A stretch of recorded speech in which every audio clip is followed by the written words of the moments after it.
ህይወት እንዳልተሳካል ይሰማሃል።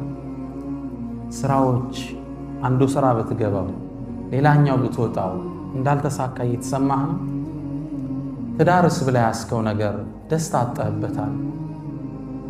የህይወት ውጣ ውረድ ረፍት ነስቶሃል። ይሄ ማይለወጥ መስሎ ተስፋ መቁረጥ ውስጥ ገብተሃል። አብሽር፣ የአላህ ድል ቅርብ ነው። ከውጥረት በኋላ እፎይታል። አንድ ታሪክ ልንገራችሁ። ታሪኩን ያወሩት ኢማም አጠበሪ ሸይኹል ሙፈሲሪን፣ ታዋቂው ተራኪ የታሪክ ምሁር የሙፈሲሮች አባት ነው የሚሏቸው ኢማም አጠበሪ። የእሳቸው ተፍሲር የተፍሲሮች ሁሉ አባት ነው። በ240 ሂጅሪያ የተከሰተ ክስተት ነው።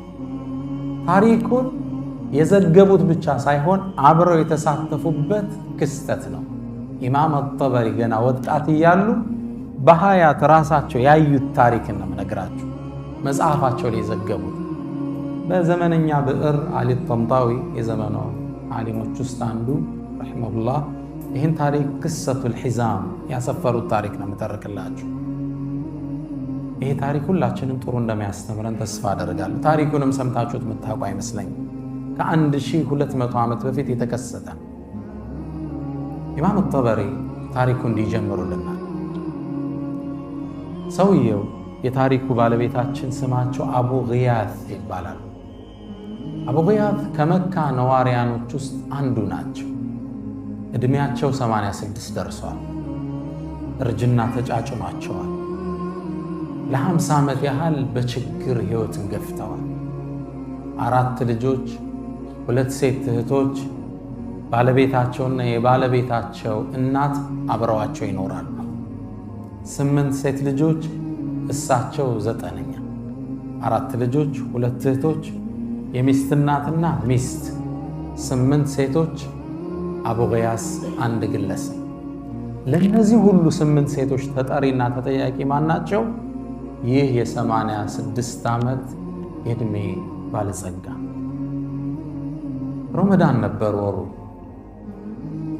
240 ሂጅሪያው ላይ። አቡ ግያስ ትናንት ያለ ምግብ ነው የጾሙት። ዛሬም እንደዛው ለመጾም ተገደዋል። ሱብሒ ከሰገዱ በኋላ ባለቤታቸውን ጠሩ። ያሉ ባባ አሏት። መጣች። ላይ ለብሳ የነበረችውን ልብስ ሰጠቻቸው። እሱን እየተቀያየሩ ነበር የሚሰግዱት። ከዛም መጣችና የአባ ግያት፣ አንተ የግያት አባት ሆይ እባክህን ረሃብ ገደለን፣ እኔ እናንተን ችለው ይሆናል፣ ሴት ልጆቻችን፣ እናቴ ግን ራብን መቋቋም አትችልም። እባክህን ውጣና እህል ፈልግ እስኪ ምግብ ምን በላው፣ ዛሬ ደግሞ ጾማችን እንዳናፈጥር። ቃለ አፍዐል፣ እሻለት። ከቤት መውጣት ጀመረ። ዱሓ አካባቢ እንደነጋጋ መካን መዞር ጀመረ። ምግብ ቢያገኝ ስራ ቢያገኝ፣ ስራስ እንዴት ያገኛል? የ86 ዓመትን አዛውንት ማን ይቀጥራል? ምግብ ፍለጋ ዞር። አቡ ግያት ማግኘት አልቻለም። ዙሁር አካባቢ እንደደረሰ ዙሁር እንደተሰገደ ሰው በጣም ፀሐይ ስለነበር ሊያርፍ ወደ ቤቱ ገብቷል። እርሱ ወደ ቤት እንዴት ይመለስ ባዶ እጁ? ተስፋ ቆርጦ አንድ ዛፍ ጥግ ቁጭ አለ። ጥላ ላይ ነው። ልጆቹ ታወሱት። ዛሬም ዳግም በረሃብ ሲያጡ ተከዘ።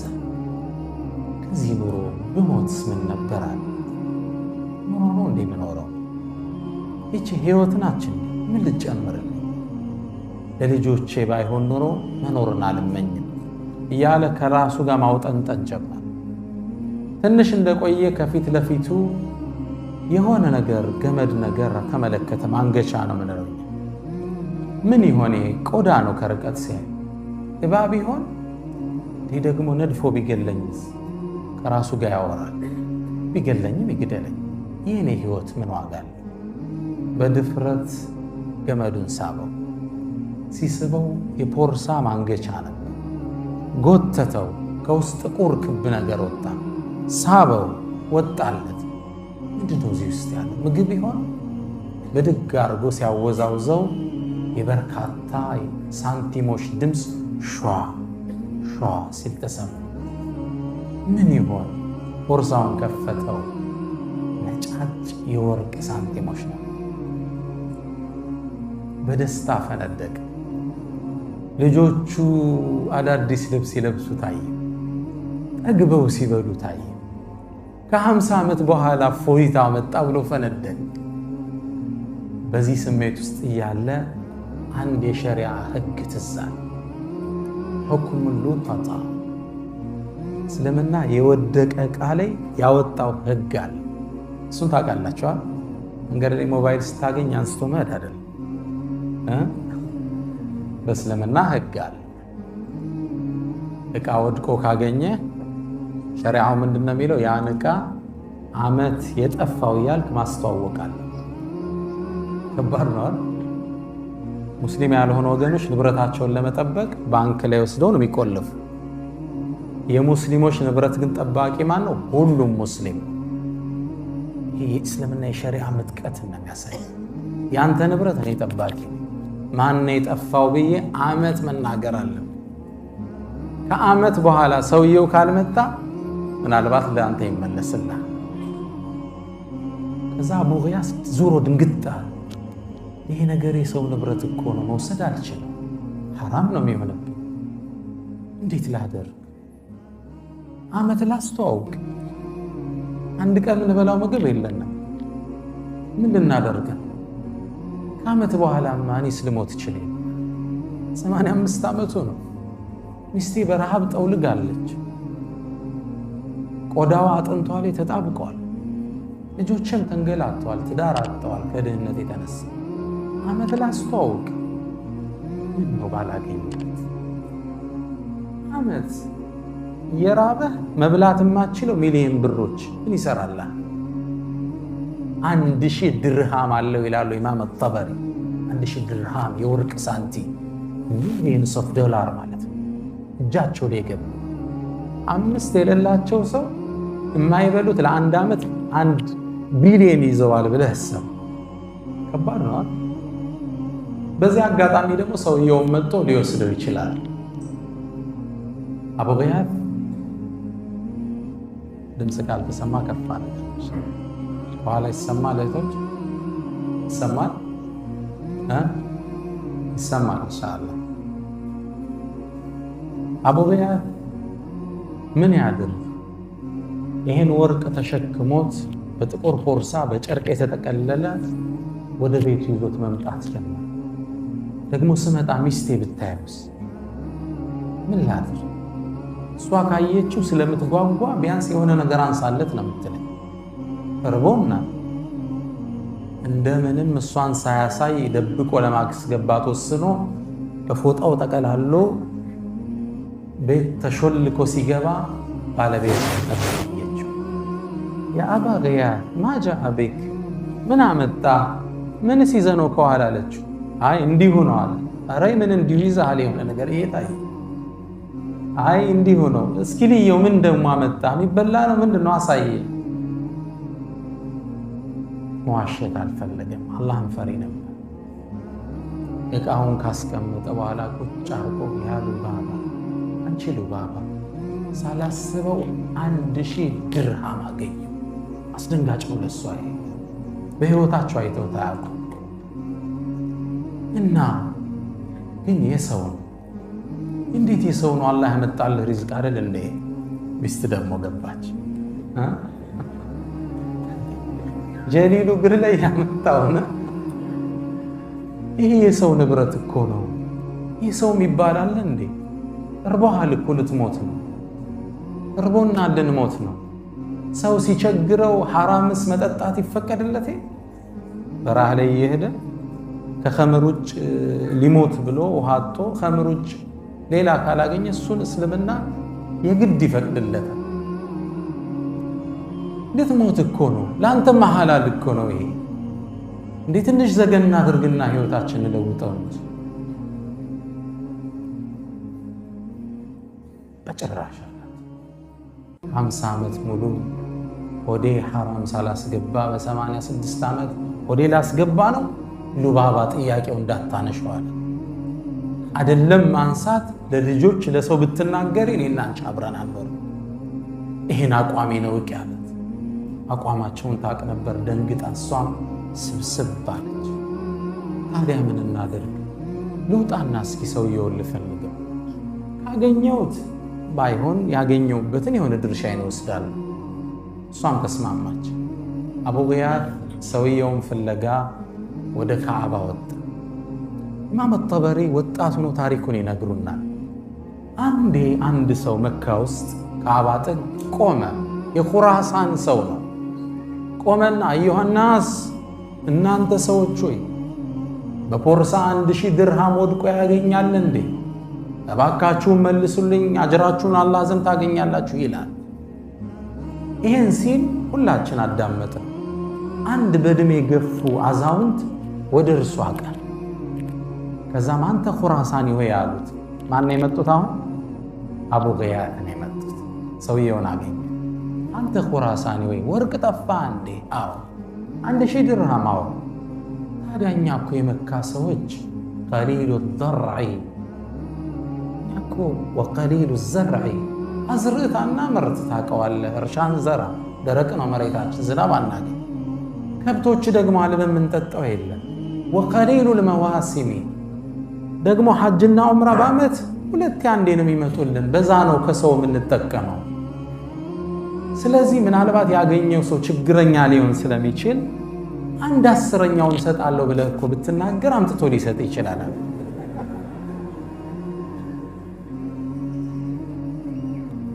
1/10ኛ ማለት 100 የወርቅ ሳንቲ ማለት ነው።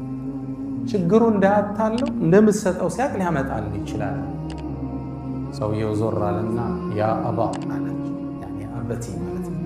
አባ ሆይ ላ ነፈዓል፣ ይህንማ እናረግ፣ አላህን ከፈራ ያመጣው እኛ የምንሰጠው ነገር የለም አላቸው። ቅስማቸው ስብር። ወደ ቤታቸው ተመለሱ። ወደ ቤት ሲመለሱ ኢማም ጠበሪ ተመልከቱት፣ አክቲቭ ነበሩ። ያሁን ሰለፍ ሲባል ጥሩ ስዕል የለንም አእምሮችን ውስጥ። ሰለፍ ማለት አክቲቮች ማለት ነው፣ ስማርት ናቸው። ኢማም ጠበሪ ምን ይላል? ይሄ ሰውዬ የገንዘቡን ያገኘው እሱ እንደሆነ ተረደዋል። هذا شيخ المفسرين من አይነት አክቲቭ ቢሆን ያው ይሄ እስመ ሰለፍ መዝሉም ነው፣ ተበድሎ። ሰይድና አሊ ጦርነት ላይ ወጡ። ጦረኛው በጣም ኃይለኛ ነበርና ሊጋጠማቸው መጣ። ሊፋለማቸው ነው ፊት ለፊት። አሁን እንዴት ያሸነፉት? በጣም ሊያደክማቸው ና ግጠመኝ ሲላቸው ብቻህን ነው እንደምትመጣው? አሰልፈ ነው እንደምትመጣው? ብቻህን እንደመምጣት አሉ። እኔ ወንዱ ብሎ ዞር ሲል አንገቱን ቀጭ አለ። እኔ ጋር ናቸው። ምን ነው አልሐርቡ ኺድዓ፣ ጦርነት ላይ ቴክኒካዊ ማታለል ይፈቀዳል። ግልጽ ነው አይደል? ጀግና ነኝ ብሎ ተነፍቶ ነው የመጣውና አመዛዘዙ ምናምን ሲያዩት ሲሪየስ ነው ሰውዬ። ከዛ ሲስተም ፈጠሩ። አክቲቭ ነበሩ ሰይድና አሊ ረዲየላሁ ተዓላ ዐንሁ። ታዲያ ብቻህን አትመጣም እንዲያሰልፈ ነው አሉ እኮ እኔ ብሎ ዞር ሲል ቀጨም አረጉት አንገት። ሰለፉ ሷሊህ ሲባል አራዶች ማለት ነው። ሰለፍ የሚለው ስም መዝሉም አክቲቭ ነበሩ፣ ስማርት ነበሩ፣ ስትራቴጂስት ነው። ለዛ ነው ሮማን ኢምፓየርን ፐርሻ ኢምፓየርን ደምስሰው የጣሉት። የዓለም ምጡቅ አገሮችን ሀያላን አገሮችን ማንበርከክ የቻሉ ስትራቴጂስት ነው። አናቱል ቅጢ ወወትበቱል አሰድ ነበር የኻሊድ የጦር ስትራቴጂ። አሁን ዓለም እያጠናው ያለ የኻሊድ የጦር ስትራቴጂ አናቱል ቅጢ ወወትበቱል አሰድ። እንደ ድመት ተረጋግተህ ታይና እንደ አንበሳ መውረር ማለት ነው። ኢማም ጠበሪ ስማርት ነበሩ። ይሄ ሰው ብሩ እንዳገኘው ጠረጠረ። ለራሱ እያመቻቸ ነው ብዬ አሰብ። ወደ ቤት ሲመለስ ለማረጋገጥ ተከተልኩት አሉ ኢማም ጠበሪ። ስከተለው ገና በሩ ጋር እንደደረሰ ያሉ ባባ እያለ ገባ ወደ ሚስቱ። እሺ ያለች፣ ሰውየውን አገኘው? አዎ አገኘሁት እኮ። ተስማማ ባልከው መስፈርት? ባክሽ አልተስማማ፣ ዛሬም ጾም ማደራችን። ያ አቡ ጊያት አለችው፣ እነዚህ ሴት ልጆች በረሃብ ይሙቱ እንዴ? እናቴ በረሃብ ትሙት እንዴ? ትንሽ አንሳለት ተቸግረሃል። ለምንድነው ማታነሳው? አንተ እኮ ሙጥር ነህ፣ ተጨንቀሃል። አላህ ይፈቅድልሃል። ደግሞ ወቅ አለችው ልቡን ስታራ አላህ ባስከው ብር ብቻ ሳይሆን በትክክል ባልመገብካቸው ልጆች ይጠይቀሃል አለችው። ጥሩ ማንተን ነው አይደል?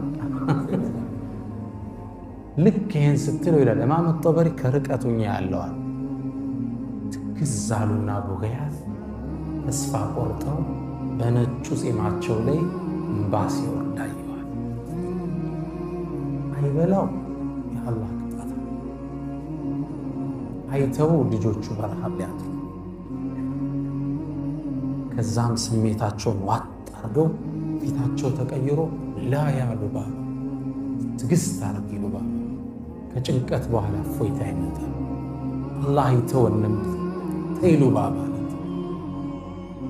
ኢማም ጠበሪ ይህን ስሰማ ተመለስኳል።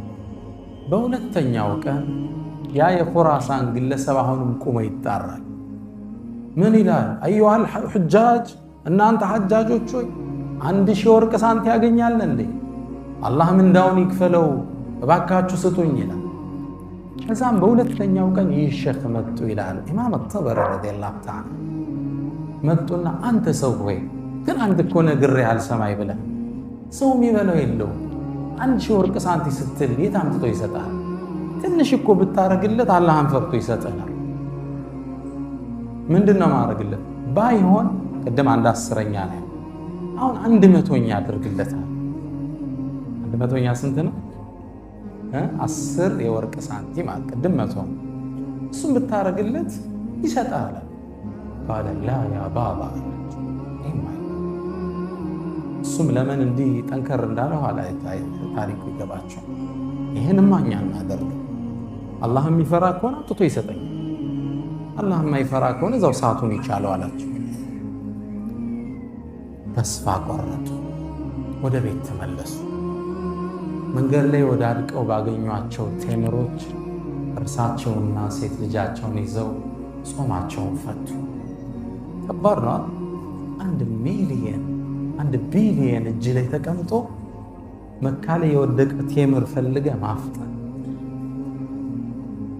ትልቁ ትምህርት ይሄ ነው። ሀቂቃ እኛ ትንሽ ኑሮ ውስጥ እናወጥብን ስራ ልመቻች ሲል ሰው ወደ ሱስ ይገባል፣ ተስፋ ይቆርጣል፣ ፌስቡክ ላይ ቻት ላይ ይገባል፣ ማያቃትን ሴት ያማልላል።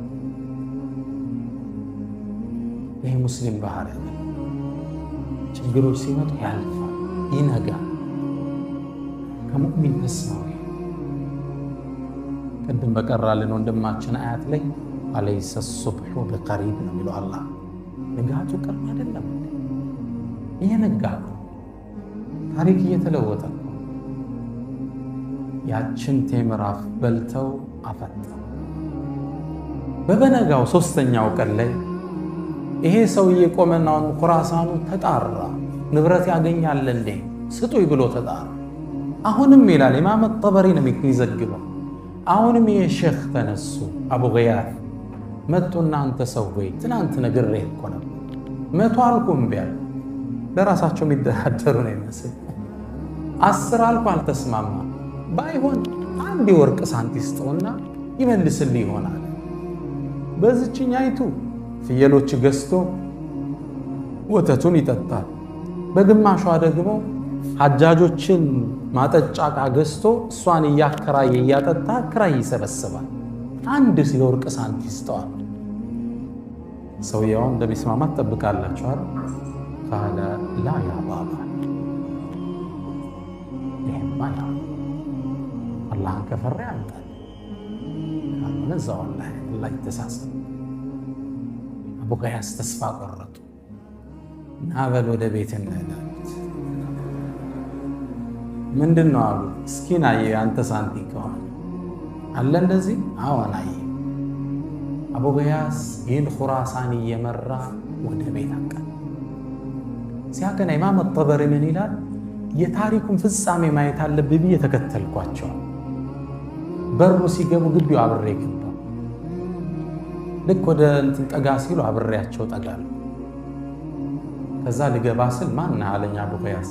አይ ከመጀመሪያው ጀምሬ ታሪኩን አይቻለሁ ሼኽ ለፍጻሜው ልይብዬ ነው ናገባብኝ እሳቸው ገባው ከደረጃው ስር ባለ ድንጋይ የተደፈነ ጥቁር ፖርሳ መዘው አወጡታል በሌላ ጨርቅ ፖርሳ እንዳይመስል በጥቁር ጨርቅ እንደገና ታስሯል እዛ ልክ አውጥተው ሲያሳዩት ኹራሳኑ ምን አለ هذه حزامي ያለ ፖርሳዬ ብሎ ፈነደቀ ተቀበላቸው ይህን ክስተት ቤት ውስጥ ስለነበር በበሩ ቀዳዳ ውስጥ ልጆቹ ሴት እህቶቹ የባለቤቱ እናት ባለቤቱ ሁሉም እንዲያያሉ ምንድነው የሚያወጣው ይሄ ሰውየው ፖርሳውን ከፈተና ጭኑ ላይ ባለ ጋቢ ላይ የወርቅ ሳንቲሙን አፈሰሰው አይናቸው እንዲሲከፈት አየው አመታት ወርቅ አይቶ አያውቁም አይደል 1000 ወርቅ ሳንቲም ምንድነው የሆነ ከዛ ሰውየው እንዲያገላበጠና ይሄ ወርቅ የኔ ሳንቲም ነው ብሎ መልሶ ከቶ ትንሽ ነገር ተጠብቃላችሁ 5 ሳንቲም ሳያስቀር ሸርግጎ ቀፍሮ ተከሻው ላይ አርጎ ቴንኪው ማናለው ይላሉ ኢማም الطبري አላሁ አክበር አምስታ ሹክራን እንኳን አላለውም ተሸክሞ ወጥቶ ሄደ ሁላችን ደርቀን ቀረን ይላሉ በዚህ ቃል የሚገልጹ ሴቶቹ ፈበቁ መሽቱክ الأخناق አንገታቸው ተመዞ አይናቸው ፈተው ቆመዋል ደግሞ ያገኘለት ሽማግሌ አንዲት ሳንቲ ወጣት ሰጠው እሱም አይሰጥ አመሰግናለሁ አባባ ግንባር ሰማቶታ ምን አይነት በኺል ተስፋ ቆርጠው ሴቶቹ ሲቀመጡ መሬቱ ሲወድቁ አይ የሚያፈጥሩባት አንዲት ሳንቲ ቢጠብቁ ነው ኢማም الطبري ይላል እኔ ደግሞ ገና ወጣት ነኝ ስራ የለኝም ትንሽ እንኳን ማፍጠሪያ እንዳልሰጣቸው አቡ ገያስ ደርቆ ቁጭ ከዛ ትንሽ እንደቆየን ከበሩ በኩል የኮቴ ሰማ ሁላችንም ድምፁ ወደ መጣበት ቦታ ፈጠጠ ትንሽ ቆይቶ ኹራሳኑ መጣ ያ ግለሰብ ገባ የወርቅ ሳንቲሙን ይዞና ቁጭ አለ አቡ ገያስ ሲያዩ ደግሞ ምን ቀረይ ብሎ መጣ ብሎ ኮስተር አለ አምስት ሊሰጥ ያልፈቀደ ግለሰብ ምን ፈልገው እንደምንም ስሜቱን ሲውጡ አየዋቸው ይላል ጠበሪ ስሜታቸውን ውጠው ዝም አሉት ማጃ አበክ ምን አመጣ ነገሩ ሰፊ ነው አለ ምንድነው እሱ አባቴ ሲሞት 3000 ወርቅ ሳንቲ ተወልኝ ከዛም 1/3 1000 ድርሃሙ ምድር ላይ ላለ መጨረሻ ችግረኛ ሰው ሰደቃ ስጥልኝ አለ መካ ውስጥ ፈለኩ ላይታች አላገኘው የመጨረሻ ዳህ ያገኘው አንተ ታዲያ ይሄ ወርቅ ሳንቲ ለአንተ ነው የሚገባህ ብሎ እግራቸው ላይ ጣለላል ቅድም የተገረምነውን ያህል አሁንም በደስታ ተገረምና እውነትም አልመሰለም የወርቅ ሳንቲ ሙሉ ደግሞ አላናገረንም ወጥቶ ሄደ ደንግጫለሁ ተከተልኩት ላገኘው አልቻልኩም አቡ ገያስ ተከትሎኝ ወጣ ፈለግነው ሰውየው የለም ከዛ ምንም አልሰራም ብዬ ተሰናብቻቸው ለስል እጄን ያዙኝና ቆም አንተ ወጣት ሆይ ይሄን ልብሴን ታየዋለህ ለአመታት ሱብሂን ከሰገድኩ በኋላ ለሚስቴ ሰጣታለሁ አውልቄ እሷ ትሰግድበታለች ለልጆቼ ሰጣለሁ ይሰግዱበታል ሶላት ሲጨርሱ ሁለብሼ ለሄድ ፍለጋ ሶላለሁ አሁን አላህ ያላሰብኩት ሪዝቅ ታዲያ ምንድነው አንተ መከፈል አለብህ ኢዳቻ ምነው ሐዲስ ሰምቻለሁ ነብዩ ሰለላሁ ዐለይሂ ወሰለም አንድ ሰው ሳትጠይቁት ሪዝቅ አምጥቶ ከሰጣችሁ አብረው ላሉት አካፍለው የሚል ሐዲስ ሰምቻለሁ ከኢብኑ ዑመር የተላለፈ አንተም መግባት አለብህ አሉኝ ቤት ውስጥ ገባ እንደገባነ በደስታ ያሉ ባባ ያ ፉላና መጣራት ጀመሩ ልጆቹ ተሰለፉ አላቸው ሁሉም እንዲህ መደዳ ቁጭ እኔ አብሬ ገባው አቡ ገያስ እዚህ ቁጭ ሳንቲሙ ፖርሳውን ከፈቱና አንዳንድ ሳንቲ ለወሩ ሞሮል ጀመሩ ሴቶቹ ሁሉም ጋቢያቸውን እንዲያርገዋል። አንድ ሴቶቹ 8 ጠበሪ ስንት ናቸው? 9ኛ። አቡ ገያስ ስንት መጣ? 10። ለ10ሩም አንዳንድ ሳንቲ እየወረወሩ አዳረሱን ይላል። መጨረሻ ፖርሳውን ሲጨርሱ እያንዳንዳችን እጅ ስንት ገባል? 100 ድርሃም ገባ። 10 ናቸው። ሁላችን ያዝ እኔም ይላል ኢማም ጠበሪ ችምብር ያስኩና ዒልምን ለመፈለግ ተጠቀምኩባት። የጠለበል ዒልም ደጋፊ ይፈልጋል። ችምብር ይዤ ዒልምን ፈለግኩባት። አላህ እዚህ እስኪያደርሰኛል ኢማም ሸይኹል ሙፈሲሪን እስኪሆን አቡ ገያስም ልጆቹ ሀብታም ነው ጀመሩ። ያኔ ምሽት ጥሩ ምግብ ገዝተው አፈጠሩ። ከዛም ወደ ሉባባ ዞራሉና ያ ሉባባ አላህ ከጭንቀት በኋላ ድልን ያመጣል አላልኩሽ? ከውጥረት በኋላ እፎይታ አላልኩሽ? ይሄው ሐራማን ፈልግ አንድ ሳንቲ ሐራማን ብለን ጣል። አላህ 1000 ወርቅ ሳንቲ ያመጣል። بعد عسر ነገር ምስኪን إن مع العسر እግን ታሪኩ ኢማም ጠበሪ ሲጨርሱ ምን ይላሉ? እኔ ከ16 ዓመት በኋላ ዒልም ሲፈልጉ ትልቅ ዓሊም ሆኜ ወደ መካ መጣሁ።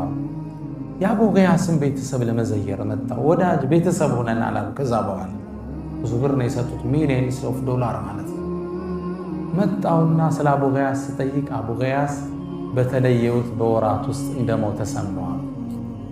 ስለ ሴት ልጆች ስጠይቅ የአገሪቱ ነገስታቶች አግብተዋቸው መሊካት ንግስቱ ነው አላሉ። ያው እነሱ በእነሱ አረም የሚጋቡት ሀብታሙ ነው አሉ። አሁን ሚሊዮነሮች ናቸው። የንጉስ ልጆች አግብተዋቸው አለ። እኔ ይላል ኢማም ጠበሪ የአቡ ገያስን ቤተሰብ ዘይር ነበር። ልጆቹን የልጅ ልጆቹን እየዘየርኳቸው የአባታቸውን አላህን የመፍራት ታሪክ እተርክላቸው ነበር ይላል። ለ40 ዓመት ምንድነው መልእክቱ? የአቡ ገያስ ታሪክ ኢማም ጠበሪ የዘገቡት ታሪክ ባዕደ ዑስሪን ዩስራ፣ ስራ ልሳካ ብሎ የተሰማህ ቀን፣ በህይወቱ ውስጥ ውጥንቅጥ የቀጠመ ቀን ታገሰ። ከጭንቀት በኋላ ምን አለ? ከውጥረት በኋላ ምን አለ? ገርነት አለ። አሳማ ተራ አላ የዱኑ ወአን ተራ ለሁ አመጀን ሚማ አለጀ ቢህ ደህሩ። የትምህርታችን ርዕስ ምንድነው ወዳጆች? ባዕደ ዑስሪን ዩስራ። ምናልባት እስኪ ይህን ወደ እኔ ተመለሱ። የዛሬ 6 ዓመት እዚህ ዳዕዋ ሰጥቻለሁ። ችግሮች አሉ። እነዛ ችግሮች አልፉ ደግሞ ዛሬ ከእናንተ ፊት እንደ አዲስ አልተገናኘን። ከጭንቀት በኋላ ምን አለ? እፎይታ።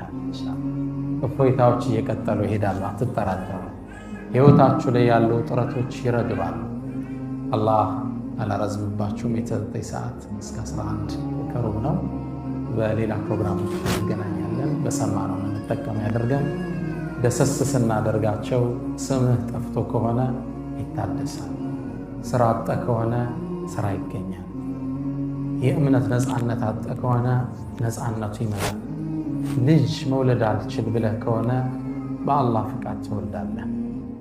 ሁሉም ነገሮች ይቀየራሉ። ባዕደ ዑስሪን ዩስራ ነው። ይህ የህይወት ቋሚ ህግ ነው። አላህ በሰማነው የምንጠቀም አላህ ያድርገን።